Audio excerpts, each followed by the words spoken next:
Is sponsored by MyHeritage, the leading global service for family history research and DNA testing. MyHeritage is the #1 family history service in Europe, putting more than 16 billion records right at your fingertips. Whether you're the family historian or you know absolutely nothing about your family tree, MyHeritage puts you in the driver's seat of the story of you. Look, I was excited to have MyHeritage as a sponsor. I dove into my own family tree, found all sorts of cool stuff. For example, my mother has a German surname, and I was able to trace that line all the way back to the 1850s when that first relative immigrated from Germany. On the other side of the tree, I found my great-granddad's records from the RAF, that's the Royal Air Force, when he flew as a pilot in World War I, which was cool. There's even this photo of him. He's in some sort of parade, and I used MyHeritage's image enhancement to make it look non-grainy and terrible. In fact, I was really impressed with this technology. I thought it would be a bit of a gimmick, but it turns out to be amazing. They can also colorize old photos and even animate them, which is fairly cool. Look, right now you guys can get a 14-day trial and enjoy all of the amazing features of MyHeritage. If you decide to continue your subscription, you'll also get a 50% discount. So just click the link in the description box below to get started. And now today's video.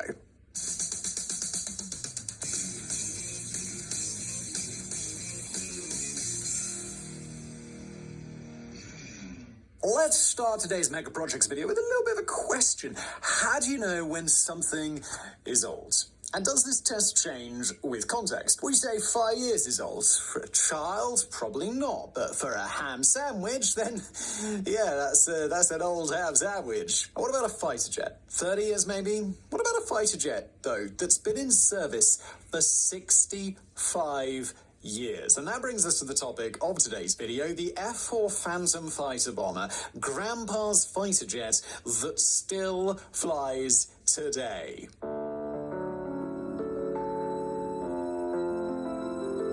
The F-4 Phantom was developed by the company McDonnell Aircraft, later renamed McDonnell Douglas in the early 1950s. Clearly enjoying the supernaturally inclined naming theme, the jet originated in a planned revision of the then-in-use F-3H Demon strike fighter, which had been used by the Navy since around 1951.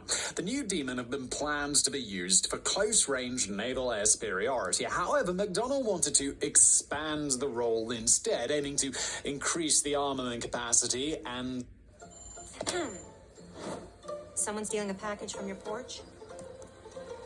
the range. As such, on the 19th of September 1953, McDonnell delivered a new proposal to the United States Navy, the new supersonic jet referred to as the Super Demon. The Super Demon was designed to have a brand new modular design. This meant that every aspect of the aircraft could be swapped out, like building a jet out of Lego. It would greatly increase the ease of repair and allow the Super Demon to fulfill both fighter and bomber roles without the need for an expensive refit. Now, unfortunately for McDonnell, the Navy already had both a supersonic fighter and a supersonic bomber in the Grumman Tiger and the Vought Crusader, respectively, which you can find more about in our respective videos about those aircraft. You're welcome. As a result, they saw little reason to shell out the big bucks on an aircraft that fulfilled roles that were, well, already fulfilled. As such, McDonnell were sent packing, their increasingly metal-named aircraft being sent with them. Now, despite this, fans of supernaturally named fighter jets should not worry, for on the 18th of October 1954, McDonnell resubmitted its proposal with a few key changes. The jet now had 11 external hardpoints for varying weapon systems, and importantly, it was designed to support both the role of a fighter jet